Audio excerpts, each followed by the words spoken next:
Welcome back to session 5. Scale your visibility, leverage platforms, PR, and partnerships. And I'm teaching you this one from a personal experience.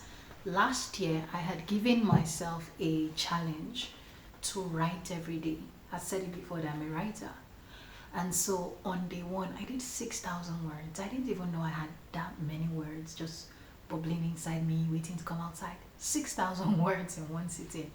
And so this day one, 5,000 words went into chapter 1 of my book, and then 1,000 plus went on Medium.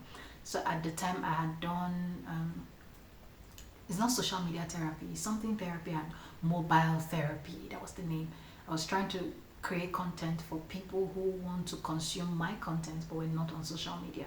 And so it was mobile therapy for non-social media user. That was the tagline for that project. The plan was for me to write for 90 days. I ended up writing for 40 something because I traveled. In 40 something days, I had published more than 40,000 words on Medium for free that did not convert to newsletter signups, that did not convert to speaking engagements, that did not convert to distributed content across multiple platforms, that did not convert to me getting paid by big outlets to write for them, that did not convert to me showing up in the newspaper or in a magazine, that did not convert to me getting an award. I'm listing these things so you can realize that all those things I just listed are possible. If you intentionally publish, all those things I said are possible.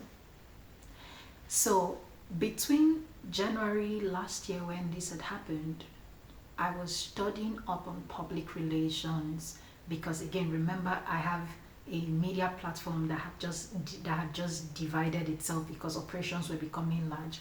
And so we had gotten our podcasting, we had podcast nailed. We had distribution for audiovisual content, we had it nailed. I'm sitting with intellectual property lawyers, I'm sitting with distribution team members in like from other businesses. I'm sitting down with them and I'm trying to understand what are the laws in the industry, blah blah blah, how does this work. And if you know me, you understand that I love the legal side of things. The moment my team has an idea, we put something together, I'm trademarking, I'm putting on my legals. I don't play with my legals. Okay, so I'm having all these conversations, and then we got to PR. I'm like, yeah, I paid for a PR course, but I'm too busy. I was busy, so I couldn't take the classes and everything. Like, walk me through this PR thing. And as they were speaking, I thought, oh my goodness, I had content that qualified for that. I just didn't know I could do that. So, do you know that you could pitch yourself to big magazines, big newspapers, like think as wild and as wide as you can? That you could literally go to Forbes and pitch yourself to Forbes.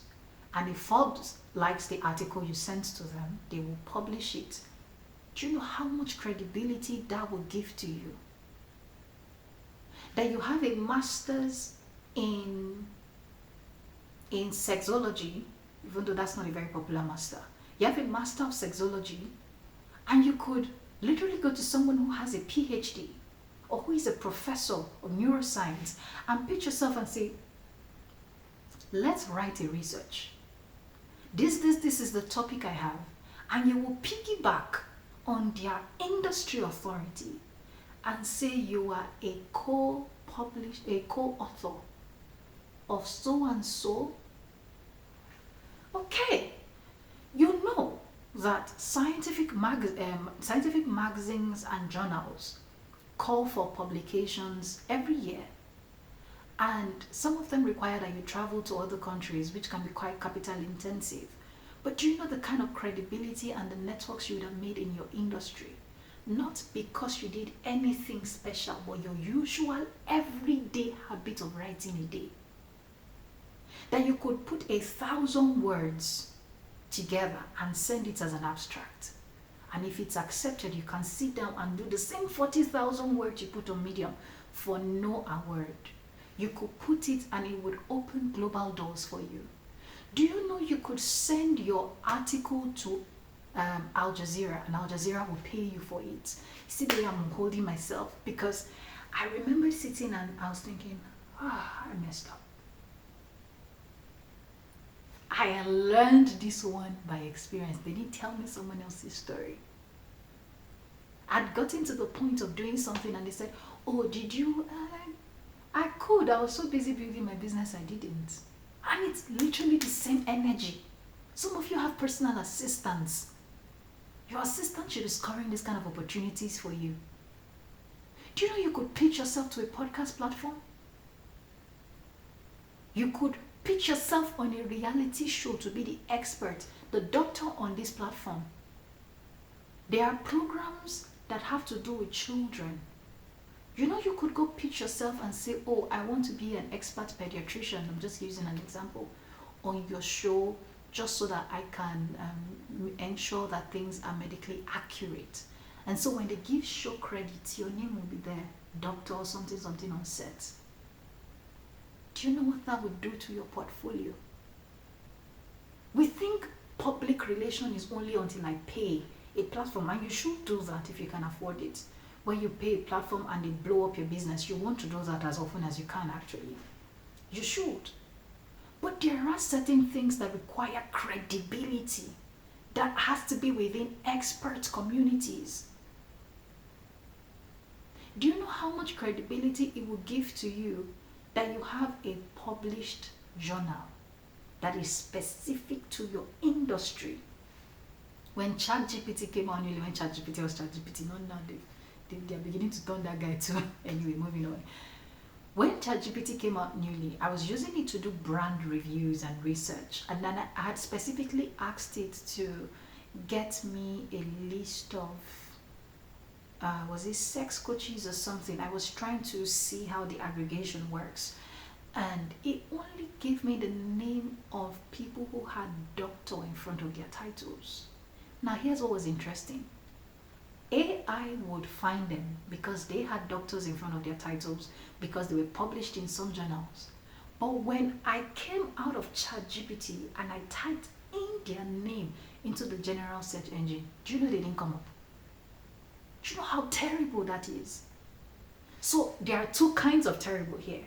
People who have the expertise and the platforms, but they don't know how to amplify it. People who are amplifying things that don't give them credibility.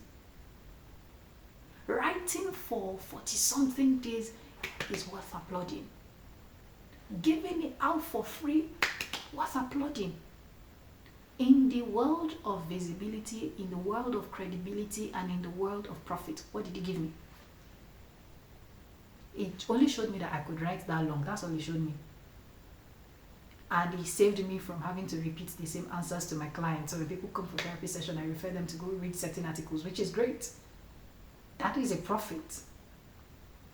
But at the time I made it, it didn't offer me profit, it didn't offer me credibility, it didn't offer me public relations. And when I say it didn't offer me public relations, it didn't get the public to relate with me. I think that's what I should have said. It didn't get the public to relate with me. If you do not pay attention to how you create, you will create in vain. If you don't pay attention to, sorry, I'm trying to unlock this device. If you don't pay attention to how you produce in vain. Some people in this masterclass should finish this masterclass, literally not write one more blog post on their website, and go pitch themselves to a magazine that has 100,000 readers is a lot. That has 20,000 readers, that you want to be a columnist. You should be pitching to magazines right now that you want to be a columnist. You should be writing emails, packaging your portfolio, swallowing your pride, and going to places where they have visibility already. Going to places where they have credibility already. Because if your credibility can be verified, people will pay you.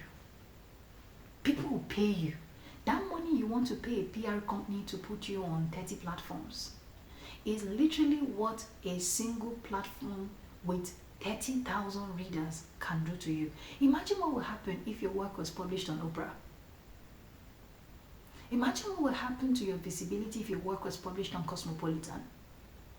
Imagine what would happen to your visibility if it were published on your industry magazine that is read in 2 continents. Don't even go far, just 2 continents. Imagine what will happen to your visibility. So perhaps, is it a problem of your expertise or the fact that you are not intentionally scaling your visibility? You're trying to do everything has to be my own. You are hosting this event, hosting that event. Go and speak on other people's platforms. You don't need to host another conference. Go and be a guest at someone's conference. Go and be a guest at a conference where you are only present for 2 hours, where everybody will remember your session.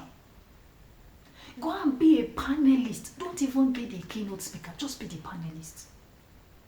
Just be a panelist. Go and pitch yourself to TEDx. The target audience may not be your target audience, but the name of the platform. Go and join a network that has credibility, even if it means you have to pay extra for your annual dues. I'm telling you, opportunities I have blown. I started working really, really early. I started working at 15. I love work. Work makes me happy. At the time, it used to frustrate my parents because it was like, why are you working in a way that makes it look like you're suffering? I just liked work. And I remembered I had worked at this upcoming magazine, and the magazine failed at the time. The magazine never really went live. And so over the years, I would want to say, oh, my career started at a magazine. And I would remember that I looked at the magazine and there was no reference for them. I don't think they ever legally registered it. I don't think you ever got an ISSN. And I don't even know why you're writing for a magazine that doesn't have an ISSN, that you cannot globally find, that your work cannot be indexed. I don't know why you say you publish a book, the book does not have ISBN. I don't know why you published a book that is not on the internet. For your family and friends to read it? I don't know why you published a book and you didn't go on a book tour, even if it's simple social media book tour.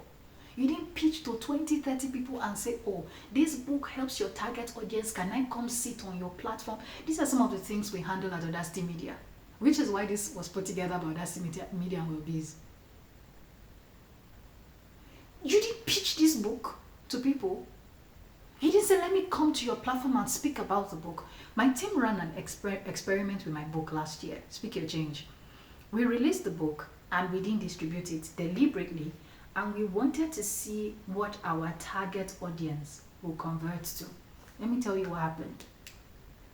The best got was that someone traveled, took a picture of the book in another country and sent it to us. It was really beautiful. But that's all we got. Whereas we were looking at a system that allowed us to distribute the book to 50 platforms simultaneously. Remember I told you I started out from working at a magazine company. I went from there to a tech company and became a content creator. Then came from that fully to therapy, and then went back to tech fully, to designing websites, etc. So I've been in the publishing and tech jurisdiction. In my writers community, they will always tell you, I'm always, post it, do this. If you don't get your work outside, nobody's looking for you. Nobody. I spent the last 9 years building my business. I'm about to build my personal brand. If you have my number, keep it well, because you may not be able to access me in the next 1 year. And I mean it. What I know, what I've been wanting to do for my clients, I'm about to do for myself. Full time. I miss speaking. I miss being on stage. I've been building my business now. My business has enough structure, which is why you need to have structure. Because if your business doesn't have structure and you go on a platform, and after speaking to them, you're saying, oh, okay, there's a post on Instagram, comment why under it. And 10,000 people comment why. And your auto messaging is not working. You've lost 10,000 clients. You've lost 10,000 potential people who would have entered your funnel. You see why you need system? Because it's not enough that you get the platform, that you get the publicity, that you get the engagement, the visibility. If you get the visibility and you don't have the system to handle it, you will lose it back. Some of you have spoken on platforms with 2,000 people in the audience, and after they finished, the best they did was take pictures with you because you had nothing for them to buy. The only thing you went to it was a book, which is great. But you actually don't want people buying book at the venue who you did not get inside your newsletter list, because it means you can't warm them up to buy something more expensive from you. It is better for you that people enter your newsletter platform, your newsletter list at a speaking engagement than people bought your book. If 100 people have bought your book, that was a potential, that means at that venue you probably had the potential of 1,000 people signing up. If you had the potential of 1,000 people signing up and 100 people buying your book, it meant you had the potential of like 10 people who would have wanted to do business and partnerships with you. It means at least you had one person in that audience who would have probably signed a contract with you. Do you understand the power of what I'm saying to you? That perhaps your wellness business is not scaling because you have restricted it to I, me, and myself. I publish my book, I speak on my platform, I do my IG live, I do my YouTube, I do my, everything is just me. Take a break from what is yours and go service someone else's platform. Go speak for someone else. Go teach for someone else. Go do a project with someone else. I'm telling you what I'm telling myself.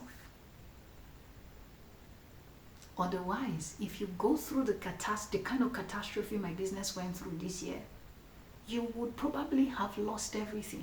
Imagine if our podcast was only published on our website. Imagine if my book was only on Seller. There was a time when Seller had this major issue about 3 years ago or something, where most of the content on their platform was no longer visible. Imagine if that was the only platform where you hosted your things. Imagine if Twitter was your main platform and the period Nigeria banned Twitter. Imagine if you were a creator in the US who only used TikTok for all your things, and the period the government in the US had an issue with TikTok. What would have happened to your brand? Some of our brands are just one other business away from closing. That's if one business closes, you will close. That's part of the reason you distribute, is so that you're not stranded. I hope with these few points of mine, you will take your public relations seriously. You will create contents not just for creating sake. You would publish not just for publishing sake. You will publish with intentionality. You would understand that you need to be strategic, that you need to put yourself out there, that platforms are ready, waiting, hoping and begging for people like you, but until you pitch yourself to them and put yourself out there, nobody's going to know you exist. So until I see you in the last video, which is the final part of this masterclass, catch you.